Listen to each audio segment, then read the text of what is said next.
Okay, now let's talk about all the different things you can do in Google Docs.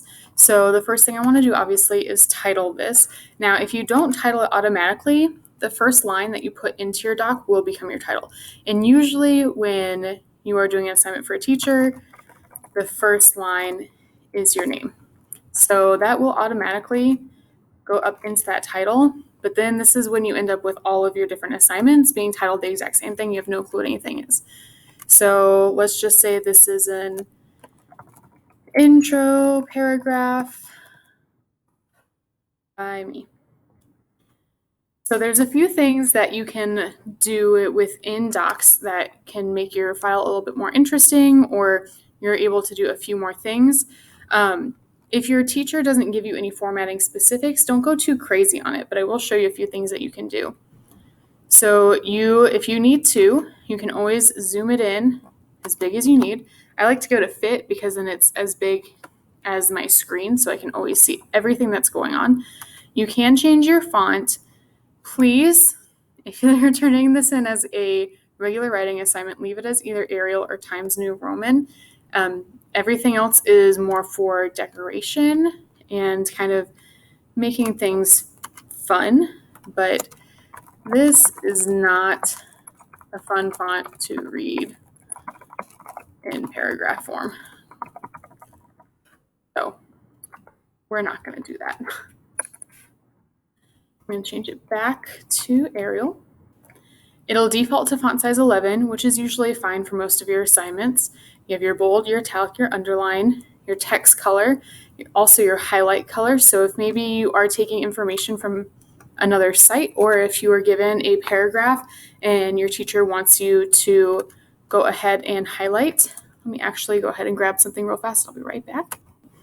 Okay, so I've grabbed this paragraph from a Science News for Students article. You notice I actually copy and pasted the site below it because that is very useful to keep track of. But let's say that the assignment was to highlight different ideas that you didn't know before. You can come up here and you can pick a ton of different highlight colors. I wouldn't go too crazy customizing them because it's not super friendly. But let's say we need to highlight new ideas, yellow. And we'll say that we're really interested in this idea right here. So you highlight it, click the highlighter, go yellow, you've now highlighted. Congratulations. Let's also say maybe you want to, instead of having the link down here, maybe you want to say article 1 and use it as a source, but you want to link this right up here. So you could highlight article 1, you click this insert link, and I actually already have it pasted or copied, so it was already on my copy and paste clipboard. And then I click apply. So now when someone goes to click on this, when they see it next, this article pops up and I can actually get rid of this down here. Then next we have insert images. So you can do this a couple different ways. If you happen to have photos from your drive or from your computer, then you can do those. However, searching the web is going to be the easiest. It's going to pull up essentially a Google search. So let's say I want something to go along with this article, batteries. Cool. We'll insert that right here. You can just drag and drop it.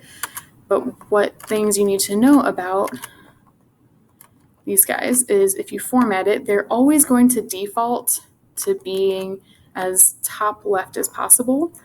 And then you can change that here. So you can change the size and rotate it. You can also rotate with this little guy right here. There's different image adjustments you can make to how it's viewed. And then you can also do this where the text will fit around your image wherever you put it. So if I was to continue typing, it would type along, you can't see my hands, it would type along this side and then go underneath. Then you have your text alignment, your text spacing. So this is only if you need to do something like double spacing. If you needed to insert, let's say you were assigned to do different facts Or maybe you need to do an outline. You would come here and it would default to these different outlining options that you can pick from. So let's say I was just going to do this. I don't want it highlighted though. And I could say batteries. And I tab in to get my little indent. And then I say the materials inside lose electrons. I can't see my typing anymore. There we go. And so on and so forth. You can just keep tabbing in, or if you need to go back, you can just either backspace or use this tab in and tab out button. That will, so let's say, let me go back up here. If I don't want a B, but I want a number 1, I can click on this and it'll take me out. Now let's say I just need some bullet points. That's where this one comes in. You have a few options for bullet points, but again, don't make it too fancy unless you really need to. And then another great thing to use is under tools, you do have a spelling and grammar check. So this is essentially your spell check like you would have on a Microsoft Word document, but this is built into Docs and also your slides. There are a few other things you can do. You can make this available offline. If maybe you need to work on this where you don't have an internet connection, that would download it to your drive in an offline way. And then you can view it in different ways. Maybe you don't want to show the ruler, you want that to go away. You can insert tables and drawings. If you need to do different equations, you can put that there. Comments. So let's say I'm working in a group and I have a comment that I want to put onto this and just say we should make the other vocab words black instead of green. And I just leave that comment there and it pops up and it shows everyone what's going on. And then if my group leader wanted to come back and say, okay, we went ahead, we're gonna highlight all this and make the text black so that it doesn't look like there's a whole bunch of links there. You can clear it out by clicking this, and you can also edit or delete the comment there.